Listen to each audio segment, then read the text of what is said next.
Hi there.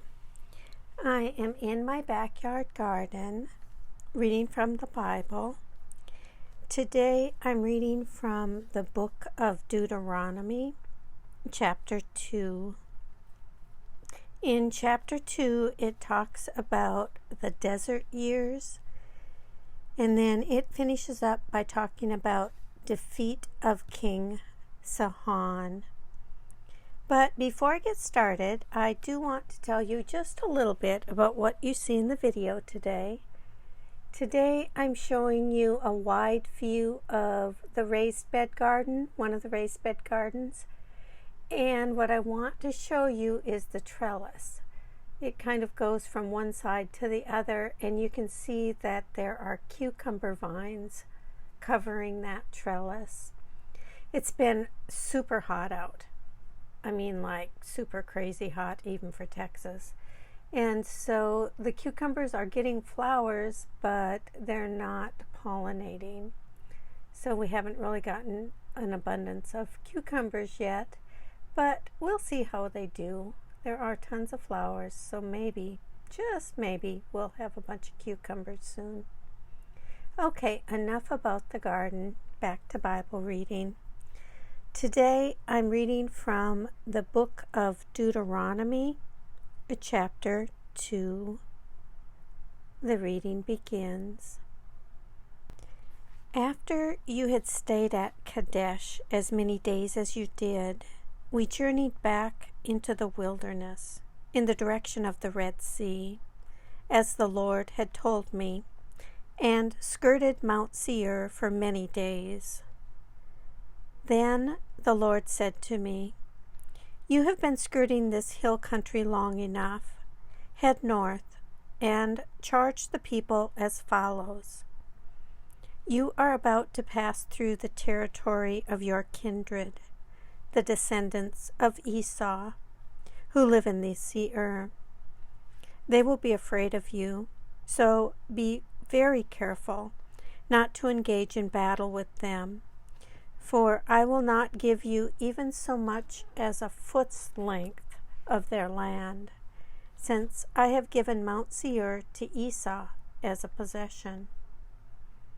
You shall purchase food from them for money, so that you may eat, and you shall also buy water from them for money, so that you may drink. Surely the Lord your God has blessed you in all your undertakings. He knows you're going through this great wilderness. These 40 years the Lord your God has been with you. You have lacked nothing." So we passed by our kin, the descendants of Esau who live in Seir, leaving behind the route of the Arabah, and leaving behind Elath and Ezion-Geber. When we headed out along the route of the wilderness of Moab, the Lord said to me, "Do not harass Moab or engage them in battle, for I will not give you any of its land as a possession, since I have given Ar as a possession to the descendants of Lot. The Emim, a large and numerous people as tall as the Anakim, had formerly inhabited it. Like the Anakim, they are usually reckoned as Rephaim through the Moabites. The Moabites call them Emim. Moreover, the Horim had formerly inhabited Seir, but the descendants of Esau dispossessed them, destroying them, and settling in their place, as Israel has done in the land that the Lord gave them as a possession.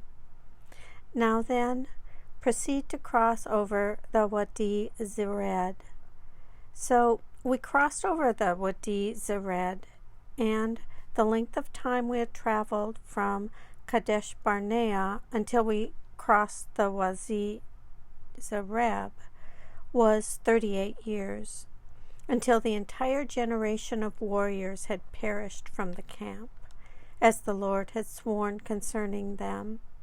Indeed, The Lord's own hand was against them to root them out from the camp until all had perished. Just as soon as all the warriors had died off from among the people, the Lord spoke to me, saying, "Today we are going to cross the boundary of Moab at Ar. When you approach the frontier of the Ammonites, do not harass them or engage them in battle, for I will not give you the land of the Ammonites to you as a possession, because I have given it to the descendants of Lot."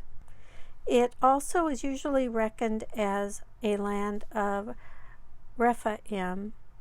Rephaim formerly inhabited it, though the Ammonites called them Zamzummim, a strong and numerous people, as tall as the Anakim.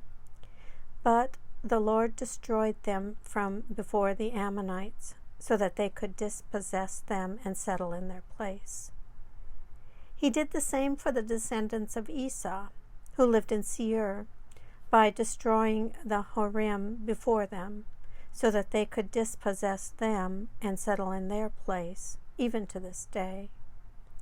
As for the Avim, who had lived in settlements in the vicinity of Gaza, the Caphtorim, who came from Caphtor, destroyed them and settled in their place. Proceed on your journey and cross the Wadi Arnon. See, I have handed over to you King Sihon, the Amorite of Heshbon, and his land. Begin to take possession by engaging him in battle. This day I will bring to put the dread and fear of you upon the peoples everywhere under heaven. When they hear report of you, they will tremble and be in anguish because of you. So I sent messengers from the wilderness of Kedemoth to King Sihon of Heshbon with the following terms of peace. If you let me pass through your land, I will travel only along the road. I will turn aside neither to the right nor to the left. You shall sell me food for money so that I may eat, and supply me water for money so that I may drink. Only allow me to pass through on foot, just as the descendants of Esau who live in the Seir have done for me, and likewise the Moabites who live in Ar, until I cross the Jordan into the land that the Lord our God is giving us. But King Sihon of Heshbon was not willing to let us pass through, for the Lord your God had hardened his spirit and made his heart defiant, in order to hand him over to you, as he has now done. The Lord said to me, "See, I have begun to give Sihon and his land over to you. Begin now to take possession of his land." So when Sihon came out against us, he and all his people, for battle at Jahaz, the Lord our God gave him over to us, and we struck him down, along with his offspring and all his people. At that time we captured all his towns, and in each town we utterly destroyed men, women, and children. We left not a single survivor. Only the livestock we kept as spoil for ourselves, as well as the plunder of the towns that we had captured. From Aurora on the edge of the Wadi Arnon, including the town that is in the Wadi itself, as far as Gilead, there was no citadel too high for us. The Lord our God gave everything to us. You did not encroach, however, on the land of the Ammonites, avoiding the whole upper region of the Wadi Jabbok, as well as the towns of the hill country, just as the Lord our God had charged. This ends the reading of Deuteronomy chapter 2.